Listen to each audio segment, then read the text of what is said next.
Hello শ্রোতা বন্ধুরা, welcome to কাহিনীর জগৎ। কাহিনীর জগতে আপনাদের হাড়হিম করা ভৌতিক ঘটনা শোনানো হয়। আজ আমাদের 27টি এপিসোড শেষ হয়ে গিয়ে আজ 28 নম্বর এপিসোড শুরু হতে চলেছে। এই এপিসোডটি একটি জমজমাট ও হাড়হিম করা এপিসোড হতে চলেছে।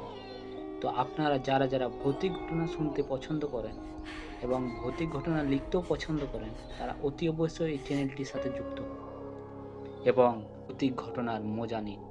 যদি আপনাদের কারো কাছে এরকম ভৌতিক ঘটনা থেকে থাকে এবং আপনারা পাঠাতে চান, তাহলে আমাদের ডিসক্রিপশনে দেওয়া ইমেল আইডিতে পাঠাতে পারেন।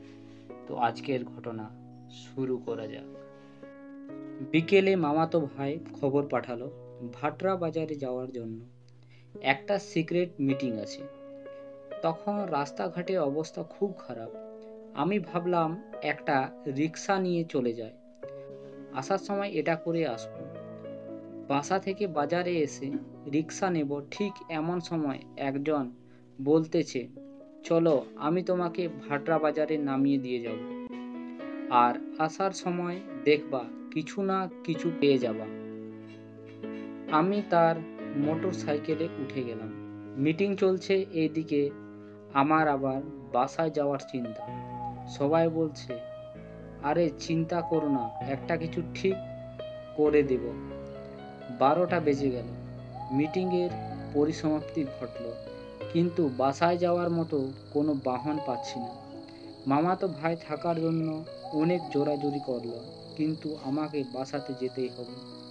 আমি বললাম, রাস্তা তো আর বেশি না, আমি হেঁটেই চলে যেতে পারবো। তখন বলল, ঠিক আছে, আমরা গিয়ে এগিয়ে দিয়ে আসি। আমি রাজি হলাম না। শেষে একা একা রওনা হয়ে গেলাম।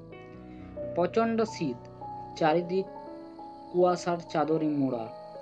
সামনে দূরে কিছুই দেখা যায় না, ফলে আকাশের চাঁদ থাকলেও পূর্ণিমার আলো এইভাবে ছড়াতে পারছে না। আমি হেঁটেই চলেছি। সামনে জঙ্গলটা, যা একটু ভয়, আর তা না হলে কোনো সমস্যা নেই। আমি বুকে প্রচণ্ড সাহস নিয়ে এগিয়ে চলছি। কানের ভেতর টিপ টিপ শব্দ ভেসে আসলো। আমি পাত্তাও দিলাম না। জঙ্গলটা যতই যাচ্ছি, টিপ টিপ শব্দটা বেড়েই চলেছে। আমি যখন জঙ্গলটার কাছে পৌঁছালাম, তখন মনে হলো যেন বৃষ্টি শুরু হলো। গাছের পাতায় জমা সমস্ত শিশির যেন আমার গায়ে ঢেলে দেবে। এমন সময় জঙ্গলের ভেতর কেউ সরে যাওয়ার মতো করে একটা শব্দ হলো। আমি সেদিকে তাকিয়ে দেখি ছোট্ট ছোট্ট গাছের আড়াল থেকে 2 জোড়া চোখ আমার দিকে তাকিয়ে আছে। মনে মনে ভাবলাম, নিশ্চয় শেয়াল, কিন্তু মন যে বড় অদ্ভুত, ভয়ে কুঁকড়ে যাচ্ছে। আমি আমার সমস্ত শক্তি নিয়ে জোরে জোরে হাঁটার চেষ্টা করছি। ত্রিমুখো রাস্তাটার সামনে এসে কিছুটা বিভ্রান্ত হয়ে গেলাম। কোন রাস্তাটা আমার বাসার দিকে ঠিক ঠাউর করতে পারছিলাম না। সবগুলো রাস্তায় কেমন জানি একে মনে হচ্ছে। শেষে আমার বাসার রাস্তাটা দিয়ে হাঁটা শুরু করলাম। চলছি তো চলছি, এই রাস্তার যেন শেষ হবার নয়। আমি বুঝতে পারছি কিছু একটা সমস্যা হয়েছে, কিন্তু অজানা এক কারণে পিছনে যেতে পারছিলাম না। বারবার মনে হচ্ছে, এই তো আরেকটুকু। এক সময় আমার পায়ের নিচে পানির অস্তিত্ব খুঁজে পেলাম। তাকিয়ে দেখি আমি একটি প্রচণ্ড বিলের তীরে দাঁড়িয়ে আছি। তখনই আমার মনে হলো কানাওয়াল ধরেছে আমাকে। অনেকের কাছে শুনেছিলাম, রাত্রে কেউ একা দূরে কোথাও গেলে কানাওয়াল ধরে পানির কাছে নিয়ে যায়, তারপর পানিতে ডুবিয়ে মারে।